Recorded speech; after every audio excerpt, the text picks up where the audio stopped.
Okay, guys, so we haven't been out at the property a whole lot, and there's a couple of reasons. Mainly, it's just not warm enough, frankly, to do any sort of concrete work in Wisconsin because the last week has been below zero. Yesterday and today are the first 2 days that have been above zero, including in the middle of the night. So it's been quite a while. It's been quite cold, and so until it stays over freezing for a day or 2 days, we can't do concrete work. The concrete we are going to put in there. So let me just back up. We purchased this property in October of 2024, so about 4 months ago, and we have done quite a bit of tearing out walls. When we bought or purchased the property, the house was down to the studs on the first floor.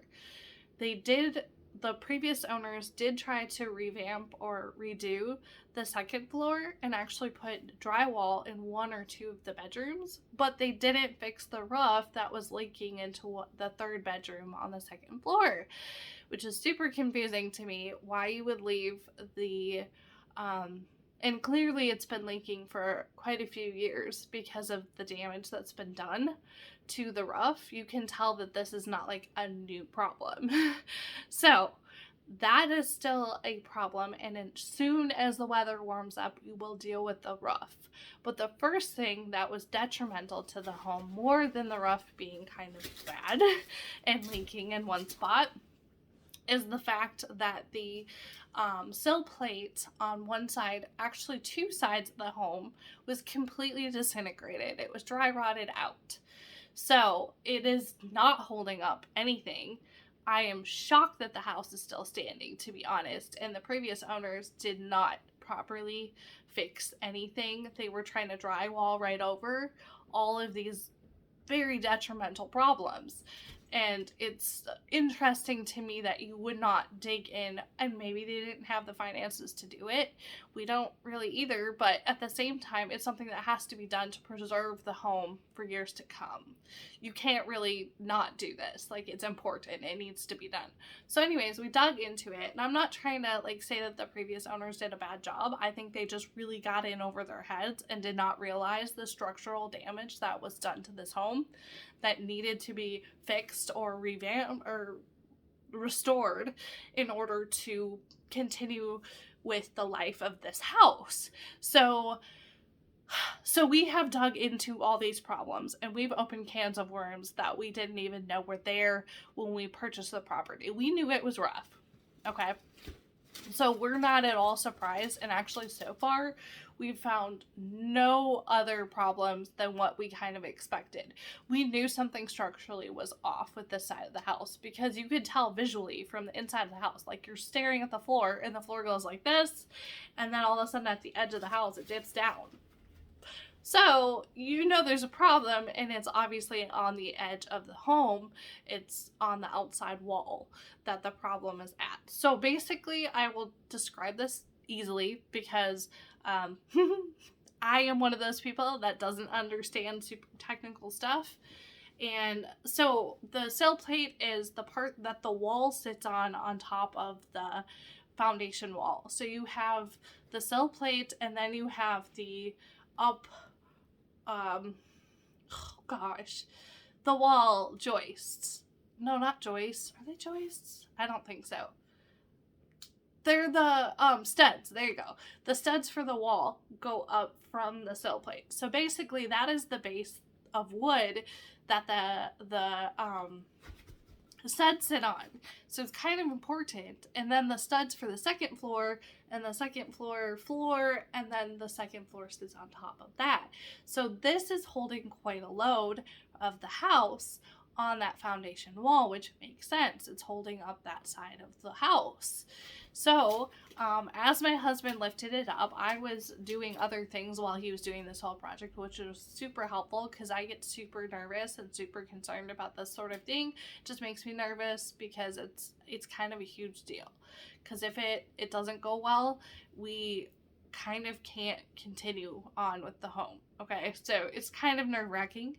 We have it up on 4x6s right now, and we're waiting for it to warm up so we can do that concrete work on the foundation, because the foundation underneath that cell plate was kind of soft and deteriorating pretty quickly. Now, our foundation walls on this home are like this thick, so they're not going anywhere. But the top of it still needs to be structurally sound so that the sill plate and then the wall of the house can sit on something solid. That makes any sense. So we cannot further on that project until the weather warms up for at least a day or two over 30 degrees or freezing temperature and above. So that's what we've been waiting for. So we really can't do a whole lot in the house until this is done, because structurally, if we do anything like hanging drywall or anything in the home and it adjusts a little bit as we set the house back down on that sill plate, it is currently up about this far off the sill plate and on wood. So it's fine. It hasn't moved. And my husband said as he was lifting the house, he could tell that the house was like, thank you. It's been waiting for years to go back to where it was supposed to be. So we have no idea how long the sill plate was really bad for, but we know that it's completely gone. He like put his finger underneath on the sill plate and it just powdered and fell out. So it was really, really bad, which means it wasn't even structurally holding anything, which means thank goodness that the house did not actually collapse on its own in the last year. Pretty impressive, honestly, if you ask me, which means it's supposed to be there if it's still going as is. So that is the next project to get done so that we can move on to fixing up the living room. So the living room is the first room that we're going to focus on, because when we add on to the home, the living room footprint is not going to change. The walls aren't really going to change a whole lot from where they are or what they look like currently.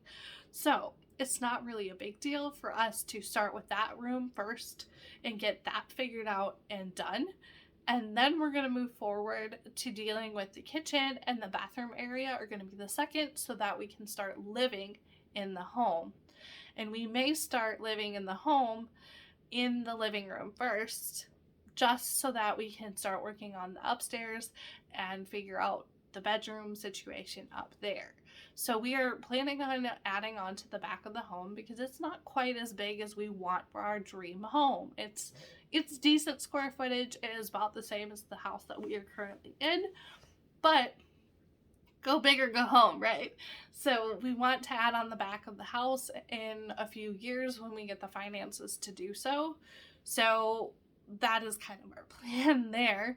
So, and we're excited to do all the animals and stuff. I have a sheet to get chicks ordered, and then get those ready and coming in March or April. And then by that point, hopefully we will be moved out to the property. Now, we're not going to be in the home when we first move out to the property. On April 1st, we are going to move out there, and we have a 24-foot motor home that we will be living out of for the time being. Obviously, we will have the ability to go into the house and do stuff in the home whenever we want. It'll be really nice to be on the property itself, because then we won't have to drive 20 minutes to get to the property before we can start working on it. It's just a lot. So in the last few weeks, I've been concentrating on getting bins of stuff together and ready to go to move out to the property. So anything we're not going to use until April 1st goes out to the property. So I've gotten 3 or 4 bins already out to the property, and continually we're going to continue buying bins and taking them out as we go. It's quite a project in itself, because I have to go through things and be like, do I want to move with this item? If I don't, it either gets sold or donated. So it's interesting, I'll tell you that much. It's not something that that is a small undertaking, and I personally have never officially moved myself.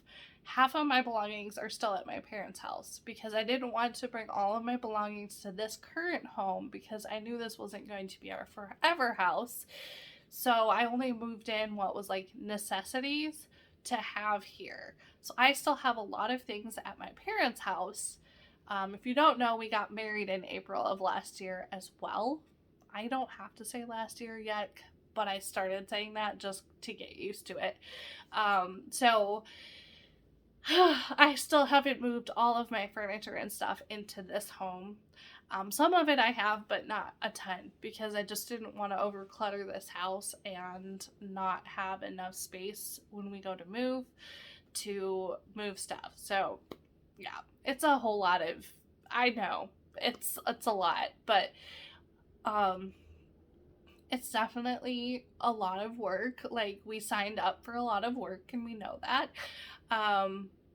But it'll be super cool when we get there. And yeah, I'm really excited about that. I'm excited about getting more chickens and some ducks for the first year, and possibly pigs. We're not sure if we'll do pigs this year or not. And then we'll get my garden up and running this year.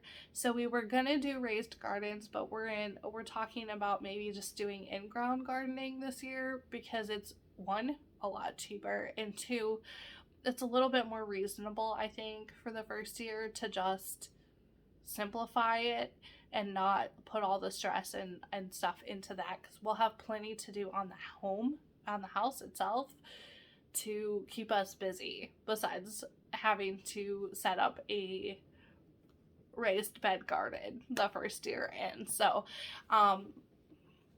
and I just thought, mostly for financial reasons, it would be easier to just do an in-ground garden and see what happens and see what that soil is like out there. I probably should get it tested. And I know right down the road here, one of our hardware stores or farm stores, whatever you want to call it, has the kit to soil test. So I may grab one of those, take it out there, and get a soil test done really quick so that I'm sure what we're dealing with and what we're starting with, at least that way. So yeah, it's a lot, and I will have a lot more updates for you guys as we go along, and I want to have more video updates of what we're doing. But like I said, we go out to the property, we walk around, we do that stuff, and we get a few things like moved into the house. But other than that, we haven't really been able to go forward as far as renovation or restoration goes for about 3 weeks now, which is kind of frustrating, but Wisconsin's cold, and it's decided to make it very difficult for us to move forward on the concrete work until it is warmer. So yeah. So as always, live wild and free.